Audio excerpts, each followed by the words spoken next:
నేను రాస్తున్నాను ఎగ్జామ్. ఈ ఎగ్జామ్ రిజల్ట్ ఏం రాబోతుందో, పాస్ అవుతానా ఫెయిల్ అవుతానా?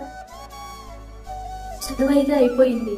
ఈ చదువుకు తగ్గ ఉద్యోగం నాకు వస్తుందో రాదు, ఒకవేళ వస్తే ప్రమోషన్ వస్తుందో రాదు. ఇలా ప్రతి స్టేజ్లో మనిషిని కృంగదీయగలదు ఈ ప్రశ్న. ఒకవేళ మీరు కూడా బాధపడుతూ ఉన్నారా, భయపడుతూ ఉన్నారా భవిష్యత్తును గురించి? చూడండి, ఒకవేళ మీరు కూడా అదే రీతిగా మీ యొక్క భవిష్యత్తుని గురించి, మీ యొక్క పరిస్థితిని గురించి, రేపటి గురించి చింతిస్తూ ఉంటే ఒకటే నేను మీకు జ్ఞాపకపరచాలి అని ఆశపడుతున్నానండి.